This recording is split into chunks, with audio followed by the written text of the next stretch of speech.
E meu pai atravessou a rua, no comércio do outro lado da rua, ele comprou pão com mortandela e trouxe para mim e para meus irmãos.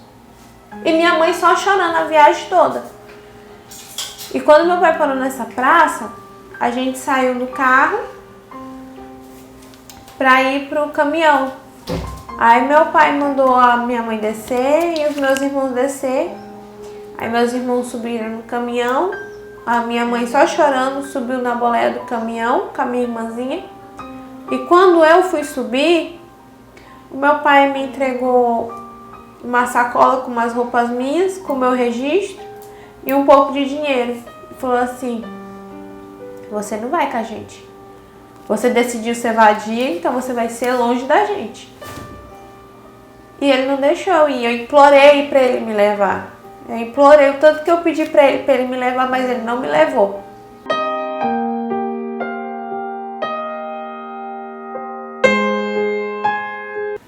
Eu fui brutalmente abusada por um jovem que frequentava os mesmos lugares que eu. A minha família sempre frequentou a missa, né? A gente sempre ia à paróquia. E todo domingo depois da missa, eu ia buscar o leite para a mãe deste jovem, que ela tinha um problema, uma mulher muito bondosa, uma mulher muito legal, e ela tinha problema nas pernas. Então todo domingo depois da missa eu ia buscar esse leite para ela. Neste dia eu peguei o leite e fui levar para ela. Quando eu toquei a campainha, quem atendeu foi o filho dela, este jovem. E ele pediu que eu entrasse e colocasse o leite na mesa e trancou a porta. Quando ele trancou a porta, que eu tentei sair, quando eu virei, ele já estava pelado e com uma arma na mão. Ele mandou que eu fosse pro quarto e abusou de mim. Eu saí dali toda dolorida. E ele disse que era pra mim, não era pra me contar pra ninguém, porque senão ele ia me matar. Eu saí toda dolorida, por dentro, por fora, mas não contei pra ninguém porque eu tive medo. Eu fui pra casa e me calei. Quando deu no domingo seguinte, foi anunciado na paróquia que este jovem ele ia pra uma outra cidade e que ele não ia... Ele ia para uma outra cidade, não ia mais frequentar. E eu fiquei feliz, porque eu não ia mais ter que ver ele, né? E tudo bem. Ele foi embora. Quando passou uns 2 meses, eu desmaiei. A minha mãe me levou para o hospital e descobriram que eu estava grávida. Aí eu contei tudo para minha mãe. Quando minha mãe chegou em casa, ela contou para o meu pai. Só que meu pai, ele não acreditou. Ele falou que aquele jovem era um jovem santo e que não era para me blasfemar contra ele. E me bateu. Me bateu que eu fiquei toda machucada. Mas como meu pai sempre me batia por tudo e por nada, e no outro dia estava tudo bem, eu pensei que ia ficar tudo bem. Mas ele me proibiu de sair do meu quarto, não era para mim sair do quarto, eu comia no quarto. Eu só saía do quarto para ir no banheiro. Quando deu um dia, o meu pai chegou do serviço e falou que era pra gente arrumar as coisas porque a gente ia mudar de cidade. E assim foi, a gente começou a empacotar e minha mãe ela só chorava. E eu pensando que fosse porque ela não queria mudar de cidade, né? E ela só chorava. Quando deu no outro dia pela manhã a gente partiu. Aí passou 1, 2, 3 cidades. Aí meu pai parou numa praça. Essa praça era um ponto de embarque e desembarque, né? E ali perto tinha um barracão que ficava vários andarilhos. E meu pai atravessou a rua, no comércio do outro lado da rua, ele comprou pão com mortandela e trouxe para mim e para meus irmãos. E minha mãe só chorando a viagem toda. E quando meu pai parou nessa praça, a gente saiu do carro para ir pro caminhão. Aí meu pai mandou a minha mãe descer e os meus irmãos descer. Aí meus irmãos subiram no caminhão. A minha mãe só chorando subiu na boleia do caminhão com a minha irmãzinha. E quando eu fui subir, o meu pai me entregou uma sacola com umas roupas minhas, com o meu registro e um pouco de dinheiro. E falou assim: você não vai com a gente. Você decidiu ser vadia, então você vai ser longe da gente. E ele não deixou ir. Eu implorei para ele me levar. Eu implorei o tanto que eu pedi para ele me levar, mas ele não me levou. E eu fiquei ali, com aqueles andarilhos no barracão e grávida. E por sorte, tinha um andarilho que o nome dele, vou dizer que era João, nome fictício. E ele cuidava de mim. Ele não deixava outros mal intencionados chegar perto de mim. Ele me protegia. E todo o dinheiro que ele conseguia, tudo que ele conseguia, ele dividia comigo. E algumas pessoas viram que eu estava grávida e juntaram dinheiro e me ajudaram com roupinhas para o bebê e tudo mais. Aí chegou o dia de eu ganhar o bebê. Foi um parto muito difícil. Eu tive ele no dia 4 de abril, o dia que eu completaria 13 anos. Meu filho nasceu lindo. A cara do abusador, o homem que me abusou, esse jovem que me abusou, ele era alto e negro. E o meu filho também, ele era negro. E eu amava tanto ele. E assim foi. Aí eu passei alguns dias no hospital e voltei para as ruas com meu filho. Quando meu filho já estava com 6 meses, eu só amamentava ele, o conselho tutelar me descobriu. E eles começaram a me procurar. E eu fugia feito louca para eles não me encontrarem com meu filho, porque eles iam tomar meu filho de mim. E eu fugia feito louca deles. A última vez que me encontraram, eles falaram assim: eu vou te dar 7 dias para te arrumar um lugar para ficar, senão a gente vai ter que levar seu bebê. E tinha um homem ali que ele sempre me dava de comer. E eu contei a minha situação para ele. E ele perguntou se eu não queria ir morar com ele, né, para me ajudar. E como eu precisava e eu não queria perder, eu fui morar com ele com muito medo de perder meu filho, muito medo de perder meu filho. E por isso eu fui morar com ele. Eu fui morar com ele, ele me tratava bem, ele não tratava meu filho bem também, nem mal. Não deixava faltar as coisas pra mim. E era melhor do que morar na rua. Então assim a gente foi vivendo. E com 15 anos eu engravidei do meu segundo filho. Quando eu engravidei do meu segundo filho, o nome do meu primeiro filho, vamos dizer que era...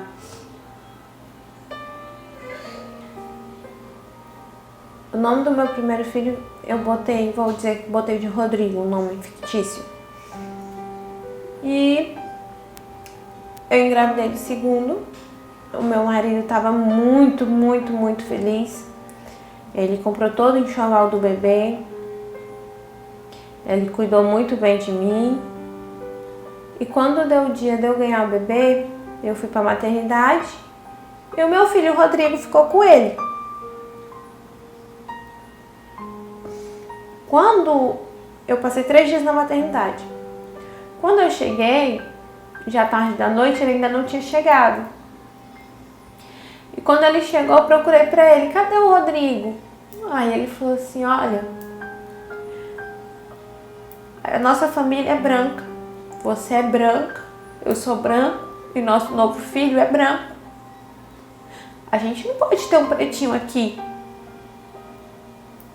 Então por isso eu dei ele para as irmãs do hospital arrumar alguém para cuidar dele.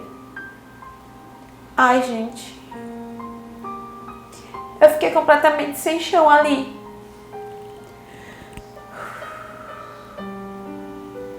Todos os dias.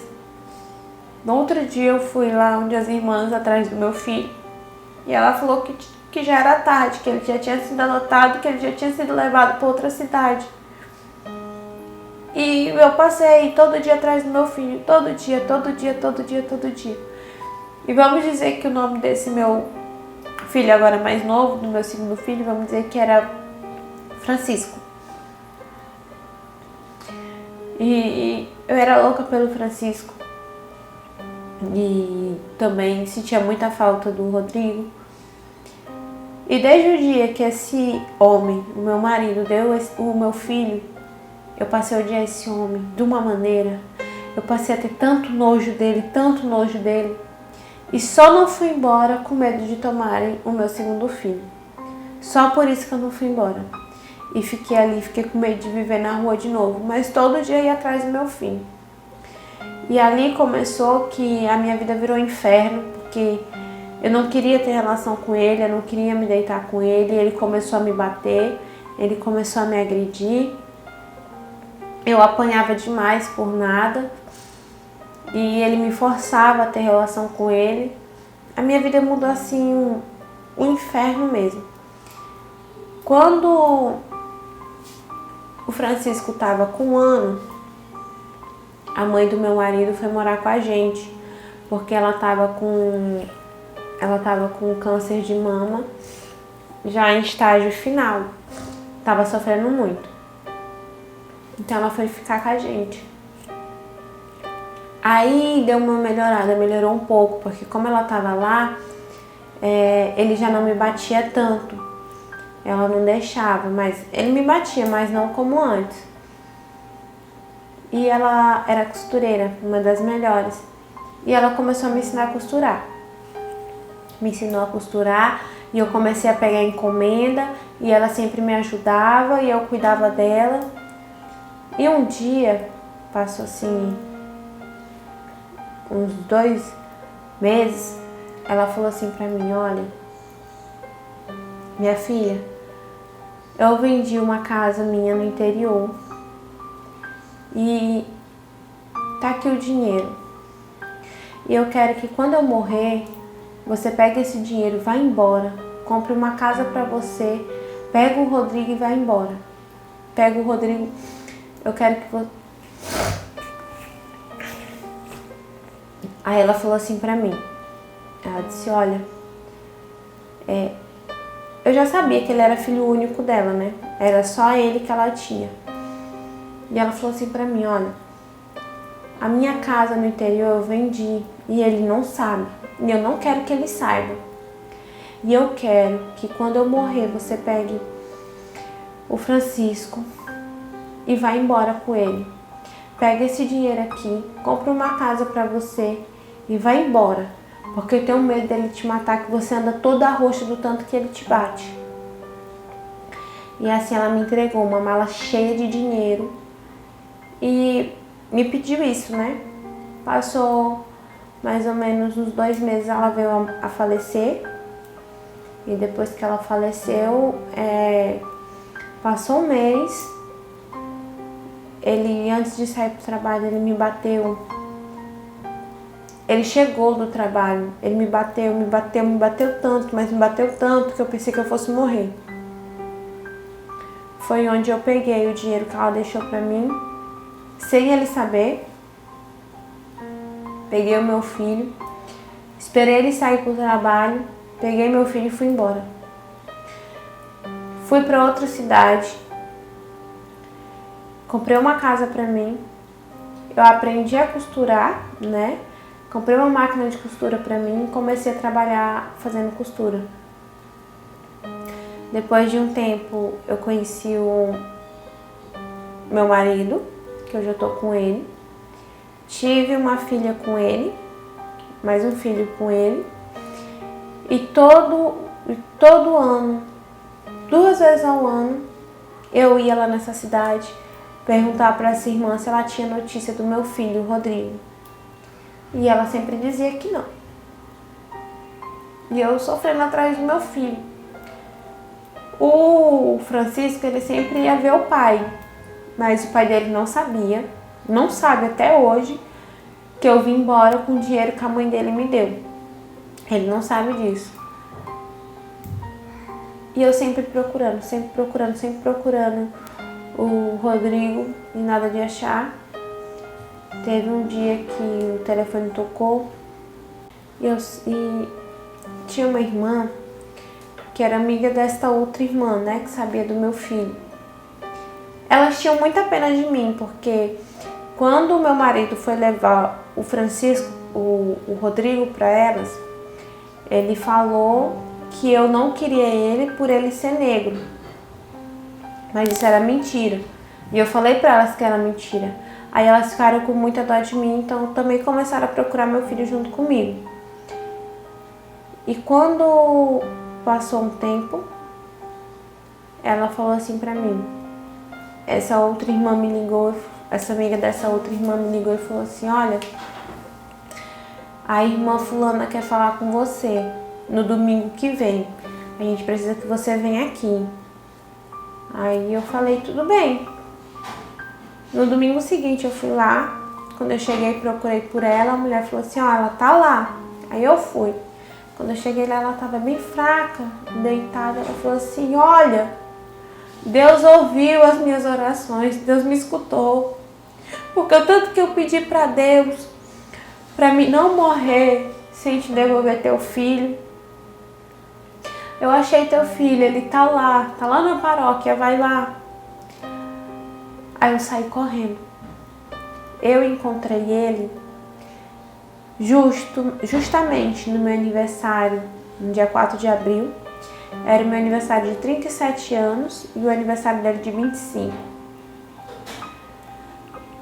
Os pais dele adotivo tinham morrido e ele vinha atrás da mãe biológica, né? No caso eu.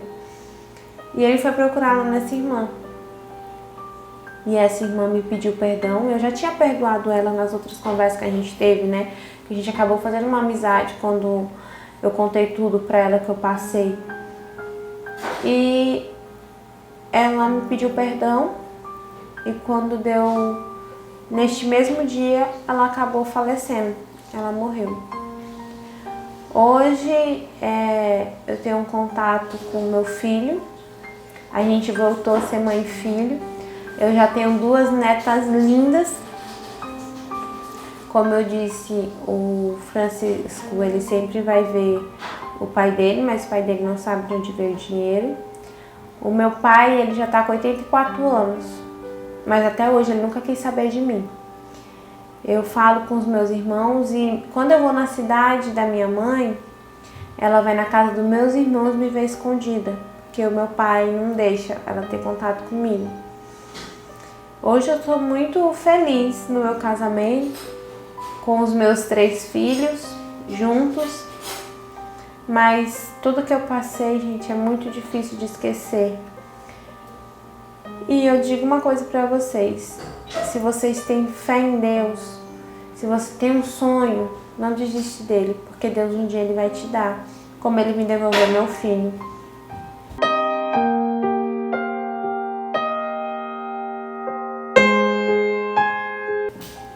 Gente do céu, do começo ao fim dessa história é muito difícil você não se emocionar, é muito difícil você não ter um nó na garganta durante algum momento dessa história, porque o que essa mulher passou, desde o estupro, o que o pai dela fez com ela, pai não, a gente não pode chamar esse homem de pai, esse homem é um monstro. O que o marido fez com ela, tirar o filho de uma mãe, ninguém faz isso, gente. É dor demais pra uma pessoa só, ainda mais uma pessoa que já sofreu desse tanto.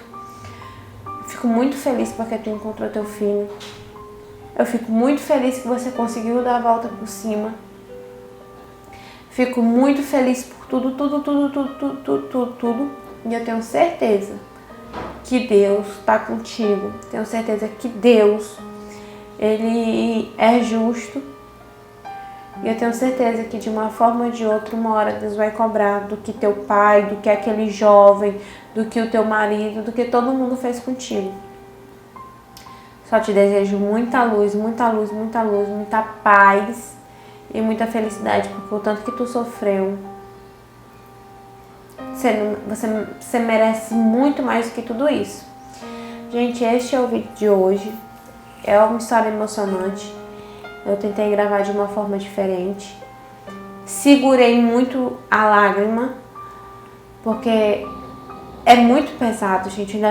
Eu ainda não consegui trazer detalhes de tudo. Mas é muito pesado. E eu também não poderia, né, colocar os detalhes. Mas enfim, Quem gostou, curte, compartilha. Se você tem uma história também que você quer compartilhar e desabafar, pode mandar aqui. Se você ainda não é inscrito no canal, se inscreve lá, o canal Tainá Fernandes no YouTube. Começa a me seguir no Instagram, @tainá.fernandes986. Um beijo e até o próximo vídeo.